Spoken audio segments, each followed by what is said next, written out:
Cette semaine, dans le balado, on défie la gravité, on soulève les foules et on vit une paternité particulière. Bienvenue à mon ciné balado en compagnie de Patrick Marleau et Jean-François Breton. Salut! Salut! Bonne fête. C'est le 200e épisode. Oh, c'est vrai, t'avais souligné ça. Ouais, c'est ça. Mais oui. On a sans tambour ni trompette. Quand je fais la mise en ligne, je vois faut que je note, en tout cas, le nom de fichier ou quelque chose. On le met pas public, là. On travaille plus avec les dates puis les sorties de films, mais c'est l'épisode 200 déjà. Ben, c'est un bel accomplissement, honnêtement. 3 ans? Ouais, on a commencé en septembre 2021, je pense. Fait que, c'est un bon ratio. C'est plus de 1 par semaine en moyenne. Bien qu'on prenne des semaines de congé. En plus. On en prend 3 ou 4. Là. Fait que des fois, il y a des épisodes dans les semaines de congé, mais en tout cas, nous, on fait relâche. Mais j'ai pas préparé de jeu, de questionnaire, quiz. Ça aurait été pas pire. Oui, c'est ça. Ça m'a pris 8 heures d'écoute pour sortir des citations. As-tu vraiment dit ça à propos de Maria Chapdelaine?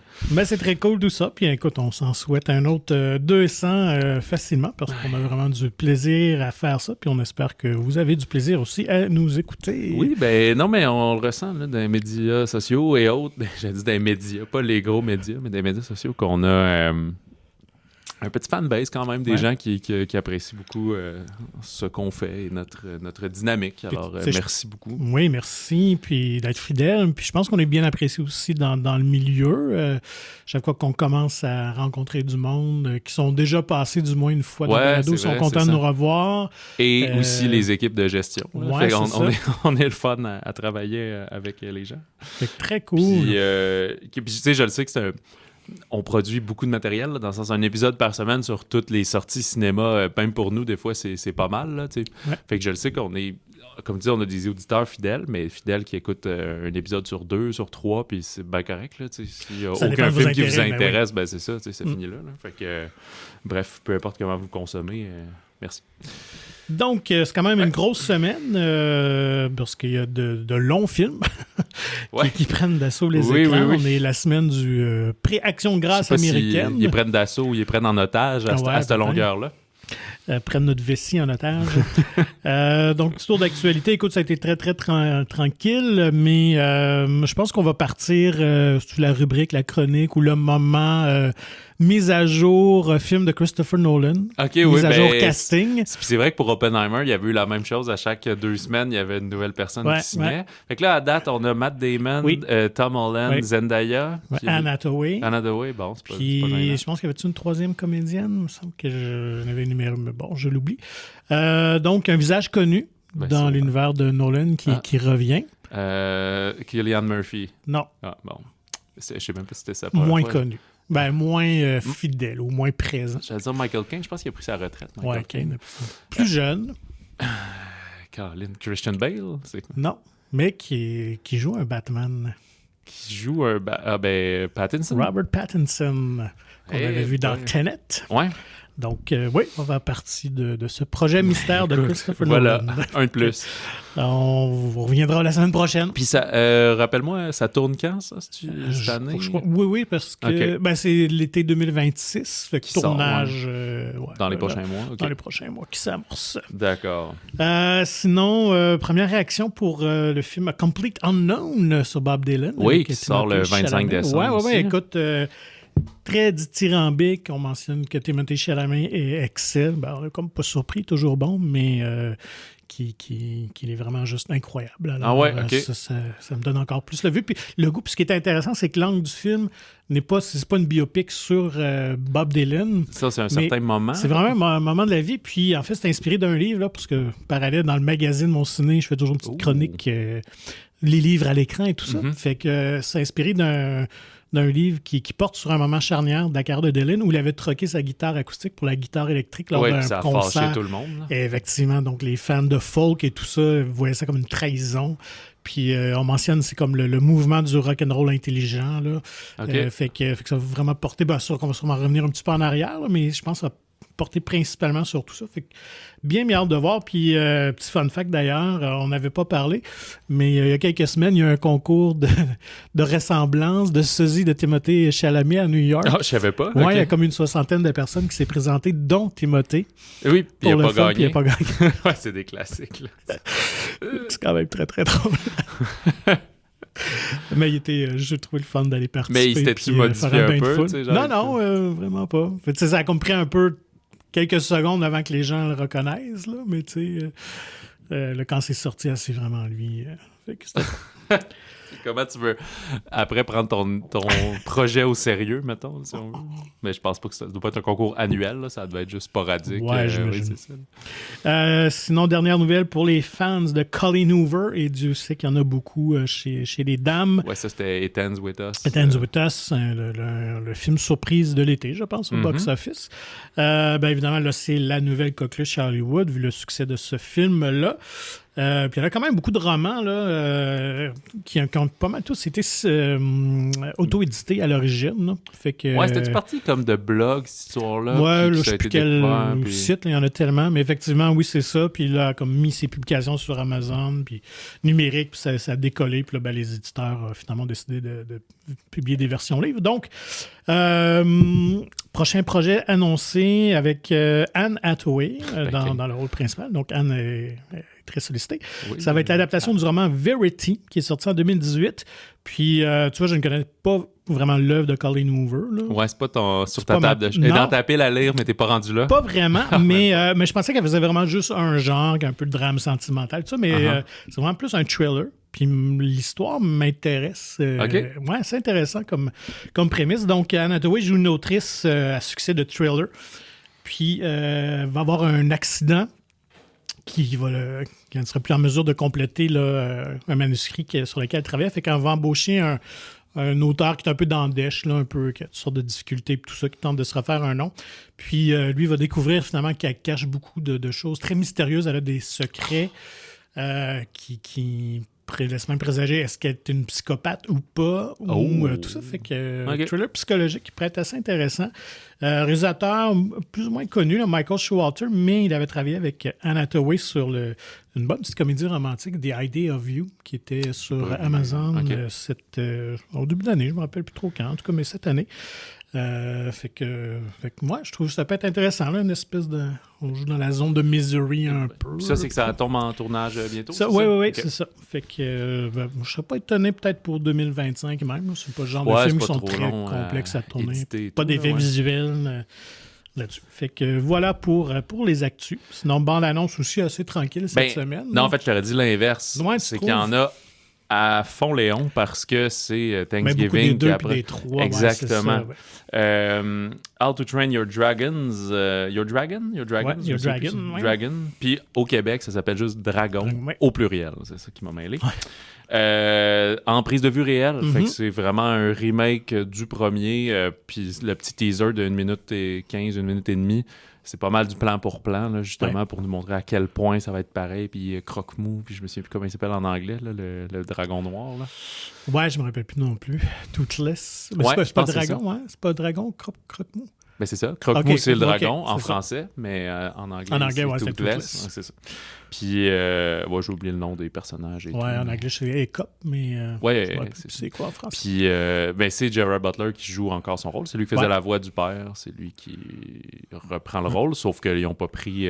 comment il s'appelle? C'est le Canadien qui faisait la voix. Ouais, c'était Jay Baruchel. Ouais, Jay Baruchel. Fait que, il peut pas jouer un ado, là. Ça marche plus. Là. Mais j'ai regardé, c'était Mason Thames qui jouait dans The Black Phone. Ah, OK. Quand même. Fait que moi, je pense qu'il est très bon là-dedans. Fait que j'imagine, je me souviens plus. Ils doivent prévoir faire la trilogie aussi, ou ça va dépendre du succès, mais c'est sûr. On a vu le succès de la trilogie animée, que j'avais vu ça. 1,6 milliard. Et là, c'est pas pour rien que Oui, c'est canon. C'est DreamWorks qui a fait ça. Ouais, c'est une de leurs séries fortes. Puis, fait que là, c'est pas pour rien que la bande-annonce sort là. C'est parce qu'on y reviendra. Wicked sort, fait que c'est le même distributeur, fait qu'ils veulent que ça soit attaché au film. Fait que c'est pour ça que je dis qu'il y a plein de bandes-annonces qui ont pondu. C'est pas pour rien que Mission Impossible est sorti la semaine passée, c'est parce que ça va être attaché à Gladiator, parce que c'est Paramount les deux, etc. Mais juste revenir sur How to Train Your Dragon, le réalisateur, c'est Dean DeBlois qui avait fait les 3 films en animation. Ouais, lui, il est attaché à ça. Mais c'est un contrat à vie. Ouais, mais on a parlé aussi il y a quelques semaines parce que je me mêle-tu, il est chumé là, avec celui qui a fait Robot Sauvage. Ah, ça se voit bien. Ouais, je pense qu'il me demande s'il n'est pas aussi... co-scénariste ou si je me mêle pas de nom, là. J'espère que je me mêle pas dans tous ces animateurs et ces réalisateurs de films d'animation, mais je pense qu'il est un peu sidekick sur le projet. je vais essayer de tendre une perche parce qu'il est montréalais, hein, Dean DeBlois. Ah oui, OK. Ouais, c'est un anglophone, mais québécois anglophone. Bon. Tu dirais qu'on a fait 200 épisodes à la cravate. Ouais, peut-être ça va convaincre. Un podcast de 200 épisodes animé par 2 gars, c'est ça, je saute là-dessus. Mais je vais essayer. On perd rien. Voilà. Oui. On entend beaucoup des perches, souvent. Et ça sort le 13 juin. Ouais. Mais là, ce qui risque d'arriver, je sais pas lequel, deux gladiateurs qui s'affrontent. Elio de Pixar, c'est Disney Pixar, si je me souviens bien, qui devait sortir il y a 1 an, il a été repoussé, ils avaient revu leur calendrier, etc. Et doit sortir le 13 juin aussi. Ils ont sorti leur première bande-annonce. C'est un petit garçon qui rêve de rentrer en contact avec des extraterrestres, se fait enlever par eux, puis eux pensent que c'est le leader de la Terre, fait que ça va amener des quiproquos, etc. Une œuvre originale, ce qui est très intéressant. Ouais. Mais ça serait très étonnant que les 2 films qui ont exactement le même public sortent le 13 juin à la même date. Il y en a un des 2 qui va se tasser. Mais souvent, c'est comme 2 voitures qui font la course au bord d'un précipice. Là. Le premier qui se tasse, c'est lui qui perd. Fait que, à voir. Ouais, parce qu'on se dit, tasse-toi de 2 semaines, puis c'est tout. Mais tu sais, 2 semaines plus tôt, là, je me souviens pas s'il y a d'autres films d'animation au mois de mai ou quelque chose comme ça. Tu tombes ailleurs, t'es trop tôt par rapport à la fin des classes. Tu vas après, t'es le deuxième à la gamelle, comment on dit ça? Deuxième au buffet. Fait que, bref, on verra bien plus tard ce qui va se passer. On a aussi présenté la bande-annonce de Bad Guys 2, donc Les Méchants 2, là, c'est Les Méchants 2, Les Méchants numéro 2. Je pense que c'est plus début pour celui-là. Moi, ça, c'est une gang d'animaux qui font des crimes, mais qui sont sympathiques, finalement. Là, le sympathique malfrat. C'est ça. Le film a été un bon succès il y a quelques années, en sortant un petit peu au mois d'avril, un mois un peu plus mort, puis qui avait été le leader de tous les week-ends. Bonne annonce plus complète pour Minecraft, qui va sortir exactement à cette période-là, au 4 avril. On comprend un peu plus sur cette histoire, mais très Jumanji-esque de personnes pognées dans le jeu vidéo. Et pour les adultes, Parthenope, je sais pas si je le prononce correctement, qui va sortir en février, nouveau film de Paolo Sorrentino. Lui qui est un réalisateur italien qui connaît un succès international depuis plusieurs années. On se souvient de La Grande Bellezza, si je prononce peut-être, La Grande Bellezza. En 2014, je pense qu'il avait gagné pas mal d'affaires partout dans le monde. Oui, et donc je pense que c'est l'Oscar aussi. Meilleur film international, oui, exact. C'est un A24, là aussi, il faut se souligner.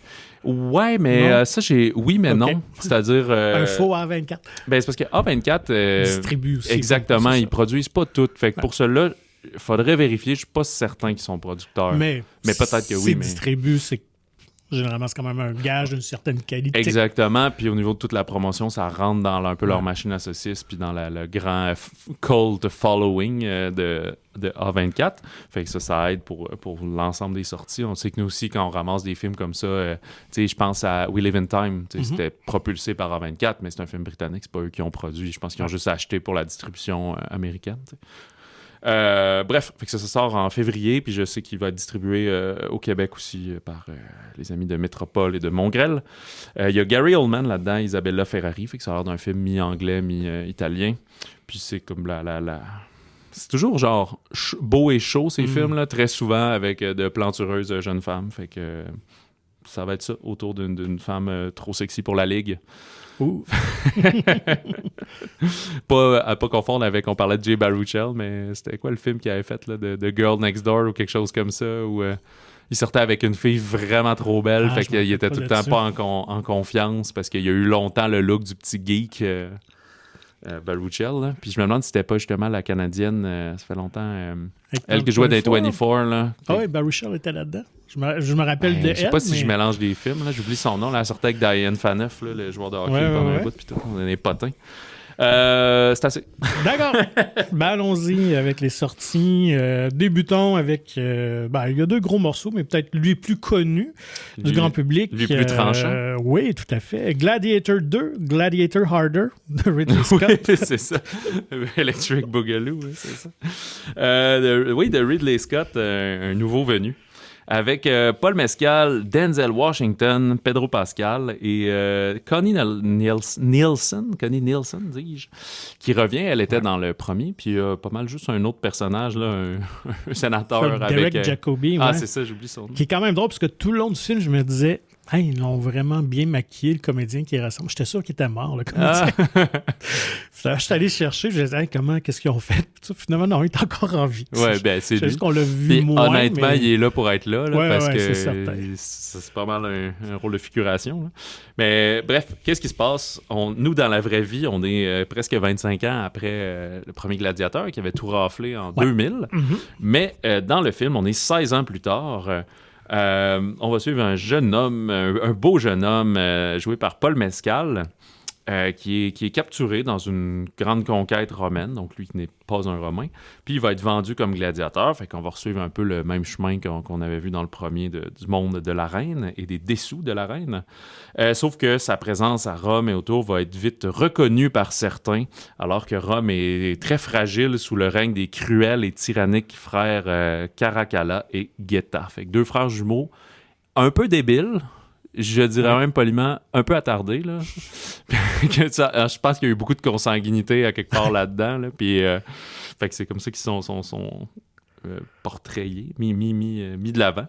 Fait que, écoute, je ne sais pas si c'est un spoiler, le personnage de Paul Mescal, qui il est, que fait-il, d'où vient-il?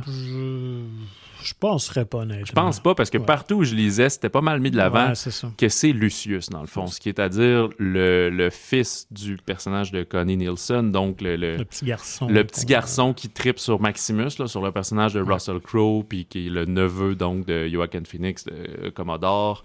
Fait que, bref, c'est lui. On comprend, à l'aide de flashbacks, tout au long du film, on va comprendre qu'il a fallu qu'il fuit, il s'est caché, il est fâché contre la Rome, il va revenir, etc.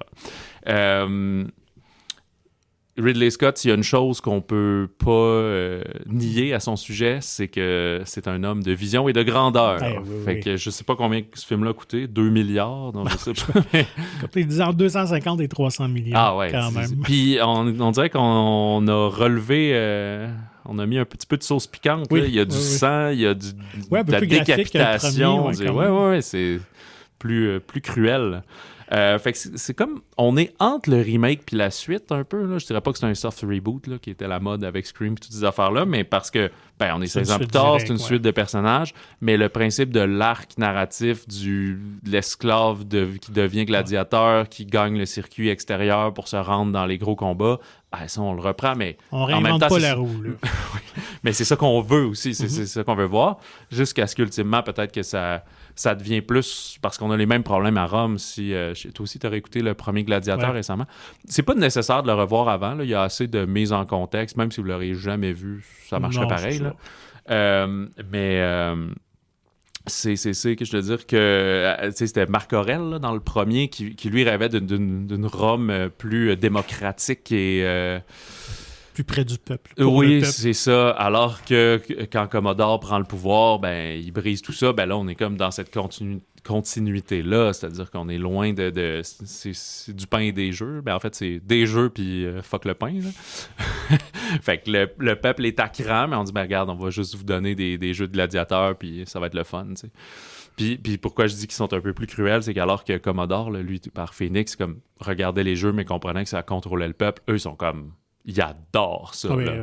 Comme du monde trop fan de lutte. Là. Ça me donne un peu ça. Non, ils ont comme des vautours devant les cadavres qui s'amoncellent dans le Colisée. Écoute, moi, je vais avouer que je faisais partie vraiment des sceptiques quand on a annoncé le projet, puis même au visionnement de la bande-annonce, j'étais vraiment pas sûr. Puis je dois avouer que j'ai été agréablement surpris. Mm-hmm. Je trouvais que c'est vraiment une suite satisfaisante, honnêtement. Ça s'écoute très bien. Vraiment, oui. Puis ça, en plus, je suis pas le plus grand fan du premier film, puis je pense que je l'ai plus aimé que le premier.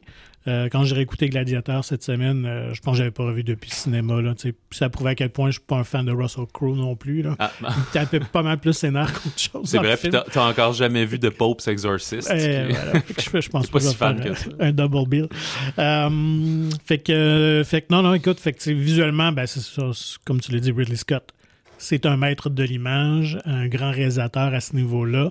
C'est toujours spectaculaire, ces films. Là, on a une surenchère encore visuelle, une orgie de combats et d'animaux. Parce que là, il y avait comme le running gag à Hollywood que si Scott faisait une suite à Gladiateur, il pourrait enfin mettre ces rhinocéros qu'ils voulaient mettre dans le premier film. Ah, OK. Puis il n'y avait pas le budget nécessaire. Fait que c'était toujours dit, si je fais une suite, il va y avoir un rhinocéros. Ah, ben là, il n'a pas perdu de temps. Premier truc d'arène. Il s'est fait plaisir. Au deuxième. Puis ce qui est le plus impressionnant, c'est qu'il a 86 ans, là, le monsieur. Là. Oui, puis il enchaîne les projets. Puis c'est des gros projets. Là. Je verrais quelqu'un qui a 40 ans tourner un film de cette ampleur-là, ça doit être juste mongol. Imagine à cet âge-là, l'énergie que tu dois avoir. Là. Une grosse journée en plein soleil à gérer 100 000 figurants. Puis, fou. Pas 100 000, mais 2000 figurants, des animaux, puis là, il y a du CG au travers, puis tout. Puis là, on s'amuse avec la reine. Peut-être que vous avez vu les bandes annonces, là, comme tu as dit, tu parles du rhinocéros, mais à amener ils remplissent d'eau, ils mettent des bateaux. Je sais que ça se faisait pour vrai. Oui. Peut-être pas à cette ampleur-là. J'étais sceptique, mais effectivement, ça se faisait, mais il n'y avait pas de requin. Non, c'est ça, exact. Ça, je pense que c'est la folie qui a ajouté. Là. Pour donner aucune chance à ceux qui tombent à l'eau. Parlons un peu de Denzel Washington aussi, qui est très bon là-dedans. Oui, contre-emploi aussi, un peu comme... moi, ça me rappelait un petit peu Training Day, là, dit. Mais c'est rare qu'il fait ce genre de rôle-là qui est juste entre deux chaises un peu. Oui, c'est ça. Comme on dit, comme Rome et Chambranlante, lui, il se place, c'est lui le propriétaire d'esclaves et de gladiateurs. Fait qu'il veut un peu utiliser j'oublie son nom, mais en tout cas, Lucius, mais il y a un autre nom avant qu'on le replace, là, le personnage de Paul Mescal pour ses fins, dans le fond, là, de se servir de lui pour avoir une ascension vers le pouvoir. Pedro Pascal, j'ai un peu passé de côté. Lui, il est un général de guerre, fait que c'est lui qui est du premier combat qui va péter le village de Paul Mescal puis kidnapper. Et qui est amoureux aussi de la mère de Lucius. C'est ça, exact. Fait qu'il se retrouve un petit peu entre l'arbre et l'écorce là-dedans, puis lui aussi trouve que les deux petits Césars ambitionnent puis ils gèrent pas ça pour le bien du peuple vraiment, mais juste pour leur propre amusement. J'apprécie son personnage, je m'attendais à quelque chose de plus classique comme méchant, mais finalement, c'était pas ça du tout. Non, il est nuancé, exactement, c'est ça. Fait que, voilà, c'est un peu ça qu'il y a à dire là-dessus. Je pense que c'est un peu what you see is what you get. Là. C'est un film de bataille avec des complots politiques puis des choses autour. Vous avez aimé le premier, vous devriez aimer le deuxième. Ça devrait pas passer la gratte comme... je dis passer la gratte parce que je sais que le premier, on a dit, a gagné meilleur film, meilleur acteur. 5 Oscars. Ouais, c'est ça. Fait que, c'est quand même vraiment réalisateur, je pense que... Je sais pas si c'est passé à la gratte, mais c'est un bon coup de pelle, assurément. Ouais. Mais je pense pas que lui va faire ça aujourd'hui parce qu'il y a un petit peu de déjà-vu par rapport à tout ça. Mais moi, je trouve que c'est un très bon temps au cinéma, comme on dit. Oui, une belle vue de grand écran. Et c'est des cool... Moi, ça me rappelle, je prends plus le temps de faire ça, là, mais c'est des films père-fils pas mal, là, je trouve. Des affaires de même, puis Tarzan, puis tous des trucs comme ça. Il y a un peu de ce côté-là. Fait que... remarque, il va sûrement avoir des demoiselles pour Pedro Pascal. Pas Pedro Pascal, mais pour Paul Mescal. Oui, il va avoir des mamans pour Pedro Pascal, des demoiselles pour Paul Mescal, oui, peut-être. Parce que je pense qu'il va se positionner comme un des prochains... il est d'Hollywood. Oui, là, c'est ça. Dans le fond, il est déjà... il a fait des films indie, des séries plus... parce que lui, c'est un Écossais. Je pense que oui. Mais... Irlandais ou Écossais. Je pense que c'est Écossais. Fait qu'il a joué plus dans des trucs britanniques et Grande-Bretagne, etc. Mais là, il a fait son entrée dans des films indépendants, artsy. Puis là, ça, c'est son premier gros, méchant gros film. Puis d'ailleurs, il avait hésité avant d'accepter parce qu'il se disait toujours... Il voulait bien choisir son projet comme premier gros film américain. Mm-hmm. Puis, ça doit être très exigeant, toutes les scènes de combat. Puis sur les YouTube, on peut voir plein de behind the scenes puis de featurettes qui appellent et tout. Mais en même temps, je pense que c'est aussi vraiment un peu pourquoi, par exemple, Keanu Reeves fait tous les John Wick puis ces affaires-là. C'est que je pense qu'il faut que tu aimes aussi l'entraînement puis la préparation qu'il y a derrière parce que c'est très exigeant. Ouais, puis tu fais ça plus que littéralement tourner le film. Là. Tourner le film, ça doit pas être un 30 jours de tournage, mais tes scènes de combat puis tout, c'est pas tant que ça versus le 6 mois de préparation puis d'entraînement. Puis tout ce que tu fais en amont d'aller tourner. Là, voilà. Fait que, moi, j'avais quelques fun facts quand même là-dessus, parce que je pensais vraiment que c'était un peu comme une lubie que Scott avait eue dans les dernières années de vouloir faire un Gladiateur 2, là, suite après avoir revisité Alien, tout ça. Mais finalement, quasiment depuis la sortie de Gladiator, il y avait cette idée-là de faire une suite. Fait que ça fait une vingtaine d'années que c'est en gestation. Ils n'ont jamais réussi à trouver le bon angle. Mais j'ai réussi à avoir une mouture du scénario, la prémisse d'une des suites potentielles qui circulait à une époque. Il allait dans l'espace. Écoute, c'est assez épeurant, honnêtement. Ça a été quand même scénarisé par Nick Cave, le musicien. OK. Dans cette...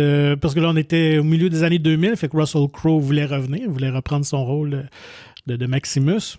Donc, l'idée... Il était-tu genre dans les enfers, puis... on le ressuscitait. Okay. Donc, il revenait sur Terre. Il était chargé de mission de tuer Jésus pour empêcher la christianité de gagner en popularité. Dans ça, il est manipulé où il tuait son fils, où il tuait Lucius. Et puis finalement, ça le condamnait sur Terre à éternité. Fait que là, on le voyait au travers des grandes époques, des grands conflits de l'humanité jusqu'à la Deuxième Guerre mondiale. On dirait un film de Neil Breen. Ouais, mais tu sais, comment dénaturer complètement ton film. Là, oui, c'est ça. Puis tu vas choquer tout le monde. Écoute, t'imagines. Fait que il y a quelqu'un qui a dit à Scott, je pense pas que c'est une bonne idée, puis c'est Steven Spielberg qui était à la tête de DreamWorks, là, on s'entend. Quand il a reçu, je pense, la proposition du scénario, il a dit, moi, Ridley... Mais pas juste on le fera pas, mais il faut que je te parle. Là. Ouais, c'est ça. Qu'est-ce que tu fais? Là? Allons boire un café ensemble. Place-toi et moi te placer. C'est quand même assez fou. Mais donc, l'idée de cette version-là, de l'histoire qu'on a, est venue récemment. C'est David Scarpa, scénariste, qui a travaillé avec Scott sur Napoléon. Okay. Alors, c'est justement pendant qu'il travaillait sur Napoléon qu'il était avec cette idée-là de reprendre le personnage de Lucius voilà. quelques années plus tard et d'évacuer Maximus complètement du film. Dans le rôle de Lucius, quelques acteurs qui ont circulé avant de Pattinson, tomber. Sûrement? Non, pas Pattinson, mais Miles Teller. OK, ouais. Austin Butler, qui était depuis quelques années un peu partout. Et Timothée Chalamet. Ah! Oui, il aurait fallu qu'il prenne du nerf. Pas mal. Je l'ai entendu en entrevue parler de ça, pas de Gladiateur, mais de qui s'était fait dire ça, parce qu'il veut pas l'espèce de culte du corps, mais pour les acteurs aussi. Puis c'était comme un directeur de casting, quelqu'un qui avait dit là, bon là, si tu veux que ta carrière démarre, il va falloir que tu prennes du muscle en général, puis tout. Puis comme fait, non, je pense que c'est pas ça mon casting là. T'sais. Ben, il a bien fait. Écoute, puis... sinon, tu deviens aussi un peu comme tous les autres. Là, oui, c'est ça, tout à fait. Puis, parlant d'hommes musclés, Chris Hemsworth a été attaché au projet à un certain moment donné. OK, il y a mais 10 pas ans, cette histoire-là. Non, juste avant qu'on fasse cette version-là du scénario, fait que aux alentours de 2018-19. Puis il était même prêt à le coproduire. Je pense que c'est un grand fan de Gladiator. Puis il avait même... parlait avec Russell Crowe, puis il voulait l'intégrer, trouver une façon de le ramener. Ouais, c'est ça, mais c'est de même que tu deviens n'importe quoi, là. C'est tout à fait. Fait que, voilà pour Gladiator. Parce que d'ailleurs, pour vous rassurer, dans cette version-là, il n'y a pas... Tu sais, Russell Crowe, si on le voit, c'est des images d'archives du premier film. Il revient pas en apparition des nuages ou en vision dans un rêve ou quoi que ce soit. Là, pour l'encourager, là. Lève-toi et... Puis c'est ça. Poursuis ma quête de justice. Non, c'est ça. C'est quoi ton Ridley préféré? Ou le meilleur selon toi? Peut-être que c'est le même. Je pense que j'ai pas le choix d'aller encore avec Alien. Ouais. Ben, j'hésitais beaucoup, Alien ou Blade Runner. Je confère beaucoup de qualité à Blade Runner, mais je préfère réécouter Alien plein de fois que Blade Runner. Là. C'est un petit peu plus lourdeau, mais je peux comprendre. Mais pas lourdeau, juste plus exigeant, mettons. Si on veut. Ouais, puis je suis pas un grand... je reconnais ses qualités Blade Runner, mais c'est pas un film qui m'interpelle, qui vient me chercher. Fait que je vais l'écouter une fois 10 ans, je vais être content. Mais Alien, j'ai un plaisir à le revoir à chaque fois. Ouais, puis j'ai pas tout vu de lui, mais je réalisais, je n'ai jamais vu Thelma et Louise. Je pense que c'est quand même un classique. Il faudrait bien que j'écoute ça. C'était assez... Ouais, je dirais là, si on parle de meilleur, je pense que peut-être Thelma et Louise est plus abouti. Parce que l'une des grosses carences de Ridley Scott, c'est souvent ses scénarios dans les films. Et je pense que Thelma Louise est peut-être celui qui est le plus complet à ce niveau-là. Mais il y a toujours des personnages féminins assez forts, généralement. Ouais, pas ici. C'est plus tranquille. Mais tu sais, il y a quand même, pour l'époque, il était quand même assez un précurseur avec Alien, puis le personnage de Ripley, même Thelma et Louise. C'était un premier... genre de body film, mais avec des femmes, tout ça. Fait que, voilà. Allons-y avec Wicked. Wicked Part 1, il faut le souligner, de John M. Chu. Ben là, on joue un petit peu de la triche, là, c'est ça. Si au début du film, le générique, ça dit Wicked Part 1, mais partout en promo, on dit juste Wicked, là. Fait que nous, on vous cachera pas la vérité. C'est un film en 2 parties, un two-parter, comme on dit. La suite sera l'an prochain, à peu près même date, là, un petit peu avant Thanksgiving. Ce premier volet dure quand même un bon 2h40. Pour Gladiator, on était dans 2h30, ce qui est assez classique pour ce que c'est. Là. Napoléon a à peu près la même durée. 2h46, un petit 10 minutes de plus. De John M. Chu, lui qui a fait... il a touché beaucoup, en fait, au musical et à la danse, In the Heights, mais aussi derrière les films des Step Up 2 puis 3. Et sinon, un de ses gros succès, c'est plutôt Crazy Rich Asian, mais qui n'était pas dans la danse, mais dans la comédie. On retrouve Cynthia Erivo et surtout Ariana Grande et des faces connues comme Michelle Yeoh et Jeff Goldblum, connus et aimés de tous. Ça commence tout de suite après Le Magicien d'Oz. En fait, qu'est-ce que c'est Wicked? C'est un préquel, donc, qui se passe avant Le Magicien d'Oz, et c'est un gros hit sur Broadway. Fait que donc, on réadapte ici la pièce, le théâtre musical de Broadway. Donc, le film débute tout de suite après la fin de la mort de Elphaba, la méchante sorcière de l'Ouest dans Le Magicien d'Oz. Ça va libérer Glinda, la bonne sorcière du Sud, qui est jouée par Grande. Et elle va raconter à tout le monde comme « Mais oui, mais c'est la méchante, mais pouvez-vous croire que ça n'a pas toujours été ça? Quand on s'est connus à l'école de magie, tout le monde était beau, puis fin. » Fait que là, on flashback, je sais pas trop combien d'années en avant. En arrière, pardon. Et on les voit à l'université de Shiz où Galinda, qui deviendra Glinda, est la très populaire, très Barbie, alors que Elphaba a déjà un petit peu plus de pouvoir magique et quoi que ce soit, mais elle est verte, donc pour tout le monde, c'est weird, comme une Shrek là-dedans. Fait que plus de misère à se faire des amis et être accepté. Et à travers de ça, plusieurs événements vont les rapprocher dans une certaine amitié, jusqu'à temps qu'elle soit invitée à aller rencontrer le célèbre magicien d'Oz, lui qui gouverne toute cette comté. Et qu'un événement va amener leur séparation, chacun prendre leur chemin respectif. Oui, parce qu'il faut finir d'une manière un peu choc pour nous mettre en haleine pour la suite. C'est aussi un film de très grande ampleur. Alors, j'ai vu, moi, 145 millions à peu près.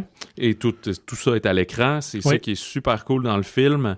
Un petit peu, il y a un certain comparatif justement à Gladiator où il y a beaucoup de figurants, d'effets réels et tout. C'est sûr que dans Gladiator, comme je dis, des petites scènes de rhinocéros puis de chimpanzés, que c'est du CGI. Mais ici, ce qui est très fort de Wicked, c'est que c'est des décors réels. Puis ça me fascine toujours. Puis c'est ça qui fait monter la facture. Tu fais tout un shot avec des props, des objets, des décors. Tu montes tout ton lieu. Puis ça, c'est juste pour filmer genre un plan de 5 secondes, puis après, on va ailleurs, mais juste parce que dans ta transition, tu as besoin de nous laisser croire, nous faire comprendre que c'est très vaste et tout. Là. Fait que ça fait partie d'un film ambitieux, alors que souvent, quand on compare, justement, on va dire, là, le même film au Québec, on a 8 millions, fait que là, c'est 4 lieux, puis les transitions, on les skip, on peut pas voir la personne se déplacer, etc. Là. Fait que je te passe un peu le micro, que je pense que tu as beaucoup apprécié, toi, d'ailleurs. Oui, moi, c'est correct, je pense que j'ai plus apprécié que toi, mais je pense qu'à la base, tu me disais, comédie musicale, ça dépend. Pas n'importe quoi. C'est ça. Je vais te laisser parler un peu, puis je reviendrai un peu sur... Moi, je suis un grand fan, je dois avouer, de comédie musicale à la base. Je connaissais Wicked de nom, mais je l'ai jamais vu. J'en ai vu quelques-unes à Broadway, mais pas celle-là. Je sais qu'elle fait partie vraiment de la culture populaire américaine. Je vois beaucoup de références dans toutes sortes d'émissions puis de trucs comme ça. Je connaissais la chanson thème qui était plus populaire, Defying Gravity, tout ça. Fait que j'étais très curieux de voir ça, honnêtement. Puis, moi, j'ai vraiment embarqué, même si c'est un peu long. Là, on doit l'avouer quand même 2h45, parce qu'il faut dire que la comédie musicale elle-même fait 2h45. Oui, c'est ça.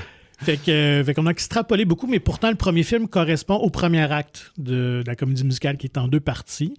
Ça demeure très, très fidèle, mais j'ai l'impression qu'on a rajouté beaucoup de moments entre les chansons. Fait que ça aurait peut-être pu aller un petit peu plus vite, mais je pense que si vous êtes fan de Wicked, vous avez déjà vu, vous allez capoter votre vie, je crois. Si vous ne connaissez pas, je pense que vous allez apprécier, d'autant plus si vous connaissez un petit peu plus l'univers du Magicien d'Oz. Si vous ne connaissez rien à ça, là, ça va dépendre plus d'une question de goût, si vous aimez ça ou pas, mais moi, je me suis laissé emporter. J'avoue que je l'avais dit la semaine dernière que je voulais écouter le Magicien d'Oz, je voulais bercer dans cet univers. Ce morceau de culture populaire-là, encore là, que je n'avais jamais vu. Finalement, j'ai vraiment apprécié, honnêtement. J'ai beaucoup de plaisir à le voir. Je trouve que c'est très respectueux au film, justement. J'aime la transition qu'on a faite avec le début de Wicked pour juste placer un petit peu le contexte, qui est très, très bien, parce qu'il faut dire que le roman, à l'origine, de la comédie musicale, date de 1995, fait que ce n'est pas été écrit par lui qui a écrit Le Magicien d'Oz, qui était un roman aussi Frank Baum, ouais, pas Oz.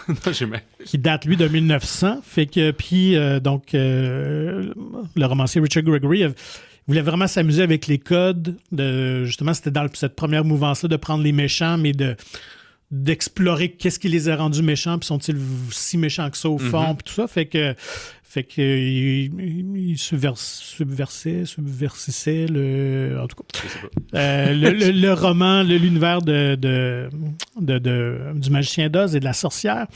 Et écoute, fait que c'est ça. Fait que c'est vraiment un film impressionnant. Moi, je lui donne tout de suite l'Oscar de la direction artistique. Je te blaguais tout ça, mais écoute, c'est impressionnant, les décors, les endroits, puis il y en a... Tu sais, des fois, ça peut être impressionnant. Oui, c'est ça. Puis tu sais, des fois, tu vas avoir 2-3 lieux, mais là, tu en as plusieurs endroits, là. Puis, la mise en scène aussi, les chorégraphies. Puis, ce qui m'a plus épaté, c'est vraiment les deux comédiennes.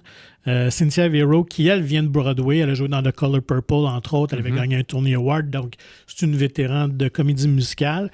Mais elle n'a pas tant tourné. Elle a fait un petit peu de film ici et là, mais pas tant. Des personnages secondaires. Oui, c'est ça. Mais elle est vraiment très, très touchante dans le rôle d'Elphaba, qui va devenir la méchante sorcière. Et moi, la grande surprise, c'est Ariana Grande, que je connais pas tant que ça d'elle. Tu sais, je suis pas sa génération. Ma fille écoutait un petit peu de musique d'elle. Encore là, qui avait joué un petit peu à la télé dans des séries jeunesse, là, quand elle était un peu plus jeune. Mais moi, j'ai vraiment trippé sur son personnage, justement. Qui est un peu plus comique, justement. Oui, qui est très coloré, justement, un peu superficiel. Mais très coloré, très rose. Très rose, déjà d'avance, mais très positif, très jovial, qui voit le bon en tout. Mais qui veut tourner les choses à son avantage, sans nécessairement profiter des autres, mais elle veut toujours bien paraître. Oui. Ça. Mais fait que moi j'ai bien aimé la proposition. J'ai embarqué malgré quelques longueurs. Évidemment, je pense que la table est mise pour le prochain film. Là, ça va être plus intéressant de voir l'affrontement de ces deux personnages-là. Écoute, c'est peut-être ça, moi, mes réserves. Puis peut-être que certains les ont eu, par exemple, avec Dune, tu sais, que la partie 1 était plus politique, on met les choses en place, etc. Puis l'action était plus dans le deuxième, tu sais. Cela dit, je pense que dans un débat à part, j'ai préféré la Dune partie 1 à la partie 2. Fait que là, ici, je trouvais que c'était comme... je trouve que le film est très long pour si peu, tu sais. Comme tu dis, parce que finalement, c'est juste le premier acte de tout ça. Fait que j'imagine que le prochain va être plus dans 2h30, 2h. Là. Il peut pas être 3h20, là, à un moment donné. Au niveau de la production, de la mise en marché, ça fait pas de sens, tu sais. Ouais. Fait que c'est plus ça. On dirait que le film aurait été un peu plus court. J'aurais peut-être plus embarqué là-dedans, parce que, comme tu dis, si c'est bien joué et tout, c'est juste... On reste un peu dans la même eau stagnante un peu trop longtemps à mon goût. J'aurais voulu que ça navigue plus vite. Tu sais. Mais je reconnais toutes les qualités esthétiques, d'interprétation, de production et tout. Mais j'ai pas encore assez de recul pour me prononcer pour les Oscars, on dirait. Ouais. C'est juste ça. As-tu des petits fun facts là-dessus? Oui, quand même. Il y en a un, je peux la plume. Marissa Baudet, qui joue la sœur de... De Elphaba, ouais, exactement. Ben, c'est une vraie handicapée, on peut dire ça? Oui, en tout cas, personne à mobilité réduite. Exactement. Ouais, fait qu'elle est en chaise roulante, ben, c'est la vraie comédienne. Je pense qu'ils cherchaient, écoute, là, je l'extrapole là-dessus, j'ai pas cherché plus que ça, mais donc ils ont dû chercher quelqu'un à mobilité réduite qui sait chanter. Elle chante-tu? Elle chante une toune ou deux? Ou en tout cas, qui sait jouer, puis etc. Il me semble qu'elle chante un peu. Oui, il me semble qu'elle a un moment. Oui, c'est ça. Ou sinon, ça va être dans le deuxième, parce que son rôle va quand même prendre un peu plus d'importance dans la deuxième partie. Parce que dans le fond, elle est un peu... Oui, c'est ça. Les deux sœurs sont là, puis elle est la favorite de leurs parents, parce qu'elle n'est pas verte. C'est ça. Voilà. Oui, quand même. Moi, j'ai juste quelques fun facts. D'abord, sur la comédie musicale, qui a débuté en 2003. Ça fait quand même une vingtaine d'années que ça roule. Et c'est une des 3 seules à avoir cumulé des recettes de 1 milliard au guichet à Broadway. C'est pas gênant, ça. Quels sont les deux autres?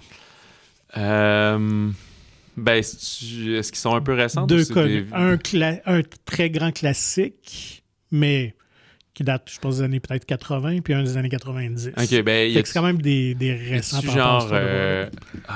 je suis pas bon avec ces affaires-là. Le Roi Lion, est-tu dedans? Le Roi Lion est le premier. OK, Première place. Ouais. Puis, mais l'autre, vous êtes... C'est un classique. Je sais pas... Cats? Non. Non, ça aurait pu être ça, mais dans cette trempe-là. Non, je suis pas allumé sur ma game. Fantôme de l'opéra.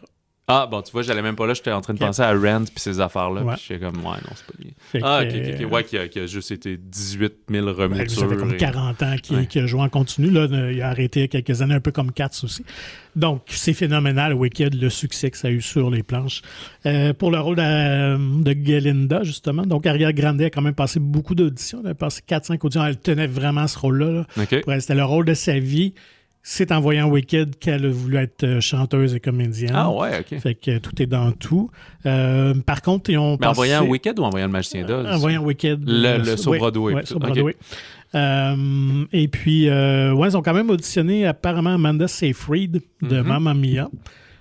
J'ai un peu surpris parce qu'elle est quand même un peu plus âgée. Ariana Grande, je pense qu'elle a 30-31. Amanda Seyfried a 38. Fait que ça a donné un petit peu un décalage. Ouais, parce qu'il y a quand même l'effet Clueless là-dedans. Là. Ils sont tous à l'école de magie puis ces affaires-là. Mais ils ont 30 ans. Ouais, exactement. Là. Mais c'est un peu comme justement les Watatata et ces choses-là. Si tous les comédiens ont 30 ans, on peut plus penser qu'ils ont 16. Si t'en mets qui ont vraiment 17 puis d'autres 30, là, ça marche plus pantoute. Là, mais ouais. J'étais quand même étonné de ce choix-là. Qu'est-ce que j'avais d'autre de noter aussi? J'ai noté un petit peu partout mes affaires. Fait que, oui, encore là, c'est un film que ça a pris longtemps à aboutir parce qu'on avait annoncé dès 2012 la mise en chantier d'une adaptation, mais qui a pris du temps à financer, à produire. C'était Stephen Daldry qui avait réalisé Billy Elliot au début des années 2000, qui a été longtemps attaché au projet, puis à un moment donné, je pense que c'est juste cette année, puis qu'il est passé à d'autres choses avant qu'il soit choisi par John M. Chu, qui détient, lui, le record pour le plus grand box-office d'un premier week-end pour une comédie musicale qui était Into the Woods. Ah, OK. Souvent, puis je pense que je me demande s'il est même sorti au Québec, une sortie très limitée. Je me rappelle, c'est quelque chose que c'est un spin-off de... Non, c'est une adaptation d'une pièce de Broadway. OK. Mais tu avais bien reçu, c'est des trucs par rapport au conte. Là. Ouais, c'est ça. OK, je savais pas si c'était un conte en particulier. Non, je pense que c'était plusieurs personnages qui chevauchaient, bref. Fait que voilà. J'avais-tu d'autres choses? Fait que oui, fait que de 2012, 2016, 2019, 2021, on repoussait tout le temps la mise en chantier de ce film-là. Fait que voilà, je pense que ça fait le tour. Le débat à l'interne, il y a des pronostics d'un incroyable premier week-end. On est rendu quasiment à 120, 130 millions, ce qui est énorme en général pour un film. Oui. Pour une comédie musicale de 2h40, ça serait phénoménal. Ouais. On dit qu'au niveau de la promotion, là, de la mise en marché, on a des budgets puis une campagne agressive à la hauteur de Barbie, là, du film de Barbie. Fait qu'avec des partenaires dans plein de Starbucks puis d'affaires comme ça, puis de Bang, puis tout. Moi, j'ai de la misère à croire ça. On s'en parlait lundi matin. J'y crois pas parce qu'à cause que c'est un musical de 3 heures, puis les derniers musicals, même s'ils étaient très bons puis encensés par la critique, se pétaient la gueule au box-office. Mais il a l'air d'avoir un boom. Peut-être que ça va être plus aux États-Unis qu'au Québec. Oui, c'est sûr qu'ici, on a encore le cyclone de Noël, Berger, qui ont des très bons week-ends. Fait que tout ça va être un petit peu plus divisé. Là. Et cette culture-là, elle est moins chez nous aussi. Déjà, comédie musicale et tout ça. Fait que, et Le Magicien d'Oz n'est pas dans notre ADN à nous, un peu comme Narnia, tout ça, qui était très anglo-saxon. Oui. Fait que, bref, très hâte de voir. Là, comment on prendra un pari hors.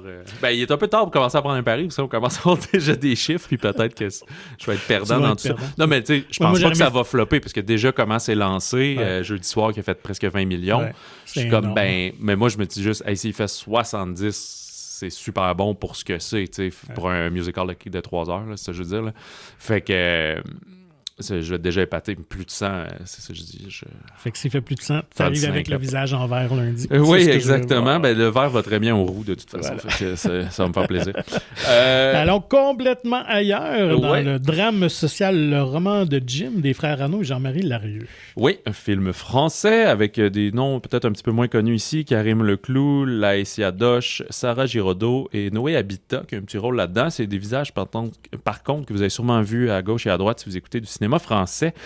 Personnage de Leclou, Émeric, ce qui est un simple ouvrier, va élever le fils de sa compagne Florence, qui rencontre alors qu'elle est enceinte. Fait qu'il va l'élever comme si c'était le sien, parce que le père a juste disparu puis n'a rien à foutre. Sauf ce qui va arriver un jour, c'est que ce fameux, le géniteur, le père biologique, Christophe, va revenir, puis un peu se remettre dans la vie, puis un peu reprendre ses droits, là, c'est très masculin de se dire ça, mais disons reprendre sa place en tant que père biologique. Il faut dire la raison pourquoi il n'était pas entré en couple avec cette femme-là, c'est qu'il était déjà marié. Il va perdre sa femme, ses enfants dans un accident d'auto qui l'amène dans une espèce de dépression. Ah, c'est ça. Fait qu'elle va dire, ben là, ça serait bien qu'il se rapproche de son fils. Fait que là, lui qui a... donc, Emmerich qui a aucun droit sur Jim étant le fils. Aucun droit légaux va comme un peu perdre sa place comme l'ancien chum, même si pendant à peu près 8-10 ans, c'est lui le père de l'enfant. Fait que ce film-là va être un peu en 3 temps. La première partie où on découvre ça et tout va bien. Au milieu, le père revient. Puis plus tard, on se transporte un peu dans le futur. Ça a l'air, en tout cas. Oui, dans le futur. Où là, il essaie de trouver une certaine paix avec ça, même s'il n'y a jamais la situation va faire qu'il ne peut jamais vraiment dénouer certains liens. Ça s'est fini un peu bâclé, un déménagement, des affaires vraiment rough. C'est l'adaptation d'un roman de Pierrick Bailey. Ouais. C'est un peu ça. Je ne sais pas si tu veux ajouter un peu. C'est un très beau film, très touchant. Oui. Tu l'as dit, un très beau drame. Ce qui est le fun, c'est intéressant de voir ce genre d'angle de vue sur ce thème-là. Oui. Quelque chose qu'on ne voit pas souvent. Aussi le personnage masculin qui est très gentil, très doux, encore là, tu sais, juste un bon gars, finalement, qui est comme projeté un peu dans une situation qui va le dépasser, puis qui doit vivre avec tout ça. Fait que, un drame très, très touchant, très intéressant. Dans mon souvenir, c'était assez court aussi. C'est 1h40, 1h30. Il n'y a pas de longueur du tout. Puis très bien joué. Karim Leclou, que je ne connaissais pas. Que j'ai peut-être vu ici et là, mais. Là, il est dans L'Amour ouf aussi, qui sort le 1er janvier. Mais un tout autre rôle, croyez-le-moi. Beaucoup moins. Pas du tout le même genre de père. Non, c'est ça. Oui, puis je trouvais qu'il y a une belle scène aussi dans le film que je trouvais un peu tabou. Il y a une scène de nu et d'amour avec le personnage féminin qui est enceinte, qu'on voit rarement à l'écran. Ouais. Je trouve que c'était bien amené. Et d'ailleurs, si ça vous intéresse d'en connaître plus sur le film, j'ai eu la chance de parler au frère Larieux, au réalisateur, à l'acteur Karim Leclou, dans le cadre de Cinémana Montréal. Donc, le texte va être mis en ligne au courant de la semaine prochaine. Et j'ai abordé justement cette scène-là avec eux. Fait que c'est très intéressant à discuter, de comprendre l'importance pour eux de cette scène-là où tout tournait alentour du ventre, finalement, qui est la première apparition de Jim, même si c'est dans le ventre de la mère. Ouais. Fait que une belle conversation alentour du... Oui, puis en tout cas, on peut parler de nos... On n'est pas commandité par Eros et compagnie, là, comme tous les podcasts. Je veux dire, t'as eu des enfants, toi aussi, puis ils abordent un peu ça, le principe qu'à un moment donné, ça tente à la femme pareil, puis tout, mais ça limite les positions. Voilà. c'est un peu ça qui arrive quand il rencontre la fille, il l'avait connue d'autres temps, puis elle est déjà enceinte de comme 7 mois. Là, fait que, voilà. Puis non, c'est pour les imbéciles, tu peux pas changer le sperme puis le sang. Puis il y avait ces croyances-là dans le temps, là, que si tant qu'il n'était pas accouché, tu pouvais le changer puis il devenait le tien. Puis le fait. Écoute, ça me rappelle, dans les autres sorties, je n'allais pas parler de lui en premier, je vais aller tout de suite là-dessus parce qu'on parle de fécondité et de, peut-être d'un manque de certaines instructions et de codes moraux.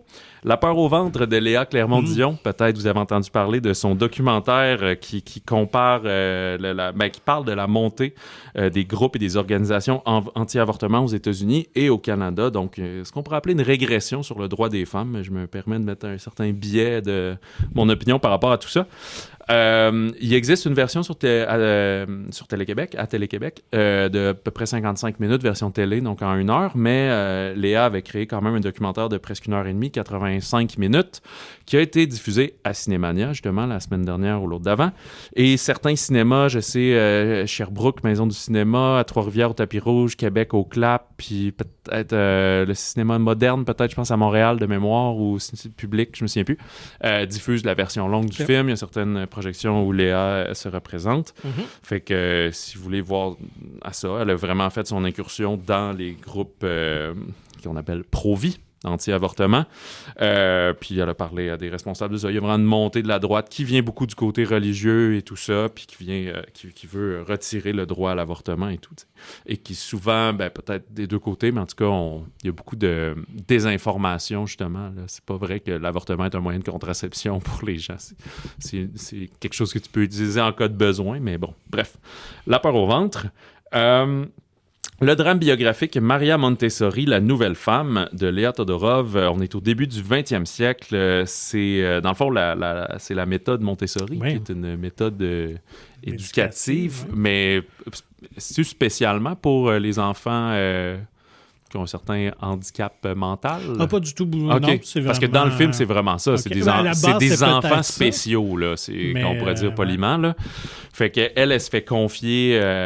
Il y a une courtisane parisienne, donc une espèce d'escorte professionnelle de l'époque, qui confie sa fille handicapée intellectuelle à cette espèce d'institut-là que cette femme médecin-là, Maria Montessori, va préconiser sa méthode qui est beaucoup par montrer puis finalement beaucoup faire confiance plutôt qu'être à l'époque des électrochocs. Puis on est à peu près à la même époque, mais eux sont différents.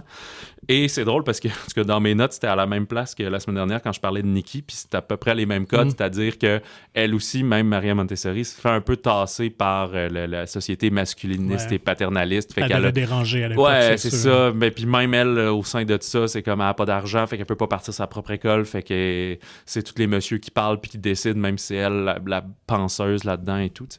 Fait que drame biographique, si vous voulez en apprendre un peu plus sur ça, mais on n'est pas dans la méthode contemporaine nécessairement, mais plus les prémices de tout ça. Puis il y a beaucoup de figurants justement handicapés intellectuels pour vrai qui jouent là-dedans, ce qui est beaucoup plus... ce qui doit être quand même peut-être un peu complexe au niveau du tournage puis de la mise en scène puis de la réalisation, mais beaucoup plus juste que demander à du monde de jouer les retards, là. Je sais qu'on dit pas ça, mais ça donnerait ce lieu à ça.